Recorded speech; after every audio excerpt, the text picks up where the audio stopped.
What is up, YouTube? It is True, and today we have a Magician Infinity deck profile. So I've been playing this kind of deck for months and months and months before it came out, just testing online with the new Magician cards, seeing how they work in Infernities. And I would say that it is the best build of Infernities to play with Magicians. First I tested with Beetles. It was pretty good, but it's just like Beetle isn't as strong as it used to be. A-star Synchros just sitting there, they're not as great as they used to be. Just like sitting on Stardust and Void Ogre Dragon doesn't hold up as well in today's meta, so kind of veered away from that, and I tried the Avenger build, which did work better, getting more searches, having a stronger launcher. And I tried with Mirage first. I was a bit inconsistent, and then with just Avenger, it seemed fine because it was just one Avenger, and that was it. So it was like the only difference in the deck.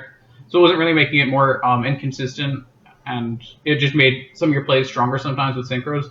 But then I realized you had to cut out a lot of extra deck space to play the synchros in the first place, and it just didn't seem worth it because in today's meta, you just have to have so many different exceeds to go up against every matchup. So I decided to cut out the Avenger, and now I'm playing heroes in it, so it's just Magician Hero Infernities. And I like the deck so far. I wouldn't say that the Magicians make this deck, tier 1 or anything like that, but it does make it better. So I haven't tested this at locals yet because I just got these structure decks, but we'll just get right into the deck profile. So of course we have the one Infernity Archfiend. It's like the heart of the deck. You got to play him, of course. 2 Infernity Necromancers. The reason I play 2, 3 is like obviously not, but 2 is good because it makes your launcher stronger for one, and then you can do your plays where you go like Necromancer, summon Archfiend, Archfiend, search Necromancer, banish Stygian, summon Necromancer, then you exceed, bring back Archfiend, and then Leviair, bring back Stygian, make another exceed, stuff like that. It's just like strong plays like that, and of course launcher after that. So 1 Stygian, of course. If Lavalva Chain was around, this would be a lot better. You'd play more, of course, but since it's not, even with just 1 Lavalva Chain, this deck would be so much better. But anyways, just 1 Stygian is fine. 1 Archfiend Hera is pretty important to the deck. Searching on Infernity Archfiend or Archfiend Eccentric. Archfiend Eccentric is like Exiled Force and MST in 1. Pretty strong, just getting rid of what you need to get rid of. Searchable, to scale, it's great. Gotta play it. 3 Armageddon Knight, gotta play 3. It's great if you normal summon it, because then you can dump in Harris, search Archfiend, Pendulum Summon Archfiend, which is cool. You can also dump in Stygian if you need it, or Archfiend, or even Shadow Mist if you want to grab a Bubble Man. And if you Pendulum Summon these guys, like multiple even, you can dump in things like Stygian and Harris, and then get your Archfiend, switch summon it that way. So really strong in this deck, great for rank 4 exceeds as well. For the heroes, we got the 1 Bubble Man and the 2 Shadow Mist. That's all you need, really. This is great for Dark Law, and you can search Bubble Man off Shadow Mist, make rank 4 exceeds, it's okay. For the Magicians, we got the 3 Dragon Pit Magician. Unfortunately, he's not too strong at 900 attack. He's got good defense, but you don't really want to just leave him sitting there, so he's a 7-star, 8, you can pitch to pop things really good. One of the main ones you search out, and he's an 8 skill, so. The other one, Dragon Pulse Magician. It's 1 scale, 4-star, good for rank 4 exceeds. Decent amount of power there, too, when you Pendulum Summon him. Really good for exceed plays. Searchable, ditch, pop stuff, really cool. 3 Perform Pal Skull Crobat Jokers. You summon him, he searches any Magician. He's like a Stratos, 1800 attack, you can Pendulum Summon him after he dies, or if you just have multiple of him, which does happen. Really good, just fixing your hands, make sure you have the right scales, and then you can just go off from there. 3 Wisdom Eye Magician. This card's awesome. I really like this card. You can pop itself. It can pop itself to put any magician you want in your Pendulum Zone to replace itself. And when it destroys itself, it goes to the extra deck, of course. So then you can just Pendulum it back. So you get exactly what you need. And then you get a Pendulum everything. So it's just really strong. Makes the deck really consistent. That's it for the monsters. Quite a few monsters, but they're mostly Pendulums, so works just fine. Next we got the 3 A Hero Lives. 3 may seem like a lot, but it makes a lot of sense just because you want Dark Law out as soon as possible, and you really just want it out first turn. So this is a great way to just get it out and then do your play. Like you go, just summon Dark Law, and then you go, Armageddon Knight, Archfiend, Pendulum Summon everything, search, barrier, launcher, whatever you need, and then keep going from there, and then you have some good defense as well as Dark Law. So this is what you want to do before going off with your Pendulum plays, and it's especially good because oftentimes people would, a hero lives into Shadow Mist, grab Mass Change, set it, and then next turn go Dark Claw, which is cool, and you can still do that. But if you can play around Max Z by just going straight into the Dark Claw, it might seem like not as good because you won't get your Bubble Man search, but at the same time it's just Bubble Man, and like it's not as strong in this build as it would be in other decks that play Bubble Man. So Dark Claw is really good. So a hero lives is really good, of course, too. And we got our one Mass Change, of course, because it's just what you search off of Bubble Man. I mean, Shadow Mist, of course. You don't really need more than one because you just play one Dark Claw. Easy to search out, and if you do draw it, then you can just, hero lives and then activate it, grab Bubble Man. It's all good. You can even search Shadow Mist off Rhoda, and then Mass Change if you need to. 3 Pendulum Call. One of the things that really makes this deck extremely consistent. You can pitch a card, search 2 magicians with different names, and then Pendulum cards, or your magicians can't be destroyed until the end of your next turn. So that's really good. It's basically what you want out of a pendulum, not being able to be destroyed. That way you can successfully successfully pendulum summon. 1 Foolish Burial, of course, great in Infernities.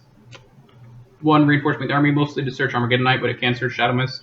1 Regeki. I really like Regeki this format because a lot of times it's like you push, they push, and then just being able to Regeki and then attack for game is really strong. So, especially if you go Dark Law first and then Regeki, everything gets banished. And it just makes for OTKs a lot easier. Because sometimes they have so much on their field that you have to like Castell, Diamond Direwolf, and then you still try to push for game, and then it's like you end up a little bit short sometimes. So Regeki just makes sure that you're able to push for game a lot of times. 1 Launcher and 1 Soul Charge. Launcher is still good, even with not as many Infernities and without the tuners. Still good, still makes for explosiveness. Soul Charge is alright, losing your battle phase kind of sucks. It makes a lot of sense in Infernities. It's also cool with the heroes because you can just Armageddonite a Shadow Mist if you really need it.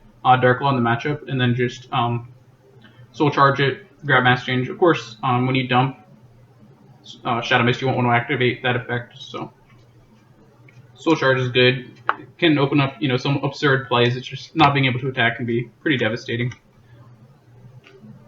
1 Barrier and 1 Break. That's all you really need.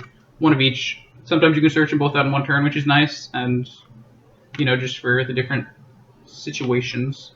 Good to play 1 of each. Sometimes you need to just grab Launcher and then sack it just so you can have an Infinity in the graveyard for this. And Launcher sacking just to bring back Archfiend. And making another Exceed, which is cool. Emptiness. My favorite trap in the game, probably. Really good with Key Beetle, which is easy to summon in this deck. And then lastly, Warning. Just, a power card. Stops anything you need it to, really. Gotta love a Warning. For the side deck. Side deck could use a bit of work. I'll be testing it and seeing how it works. 2 Maxis. I do like Maxi a lot in this deck. It may seem kind of weird in Infernities, but with all the pendulums and everything like that, having a Clogged Hand isn't really an issue. And, just drawing cards in general is good. I mostly like it against Perform Pal, Pepe. I don't want to main deck it because decks like Cosmos don't really special summon that much first turn. Like, sometimes they do, but not often, so you don't really want to, like, wait to activate this. You want to have it, live all the time, so that's why I like siding it more than maining it. 2 Cyber Dragons against Cosmos. Mostly against Cosmos, it also works against other machine decks like Geargia, Super Heavy Samurais, Despots, whatever kind of weird machine deck people are playing. You just summon that and then go into Chimera Tech Fortress Dragon. Just get rid of their ships easily without having to worry about any effects that'll stop you. 3 MSTs. Since I don't main deck them, I side deck them. Again, it's not the greatest against certain decks like Cosmos, so it's better to just side deck them in my opinion. And you definitely want to have access to these in your side deck because there's some matchups where you're gonna really wish you had this. So 1 Trapstun, mostly against Totellers and Burning Abyss, which are still played a decent amount at my locals. 3 Imperial Iron Wall. May seem kind of weird to play Iron Wall and Dark Claw because it kind of contradicts, and this also stops Stygian. But in the matchups this is good against, it's really good against. Like Cosmos and Infernoids can really shut them down. So I like 3 for now. I might try. I might consider cutting it down, but we'll see how it tests.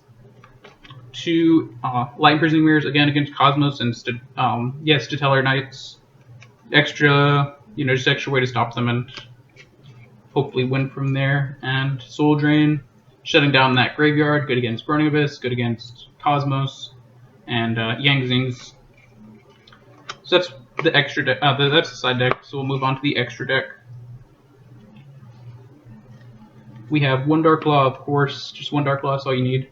One Levier, the one rank 3 Exceed. That's all you need. Castel and Dweller, these are staples. Everyone plays these pretty much.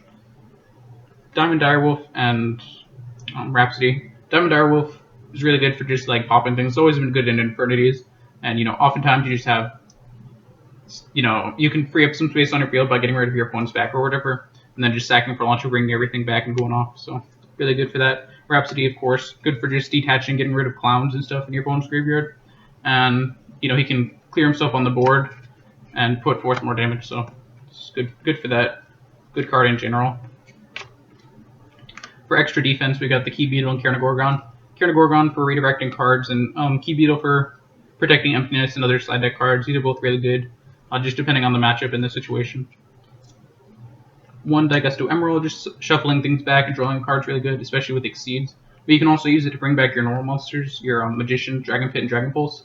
If you bring back Dragon Pulse, he's a 4-star, so you can just Exceed with him again. So you can just summon this guy, bring that guy back, summon, Exceed.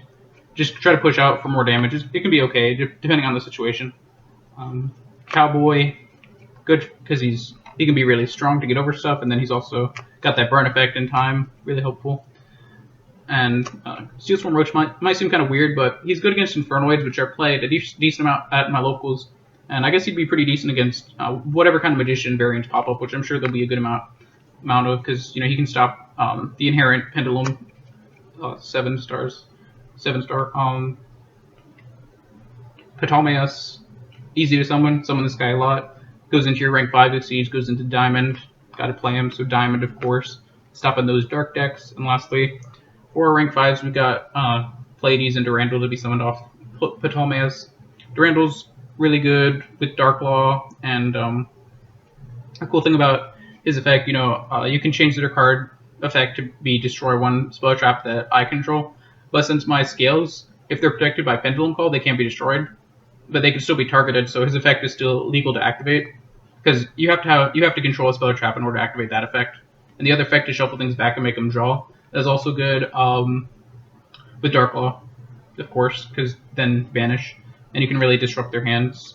And Pleiades, good defensively, good offensively, just bouncing back things, making it difficult to get over fields, and just extra lockdown pretty much. So that's the deck profile. I'll be testing this deck a lot. Maybe I'll be coming out with another updated deck profile soon, as well as other deck profiles like Light Swarms, Zombies I've been working on. We'll see what's around, what's coming up next. So thank you all for watching, and subscribe if you want to see more.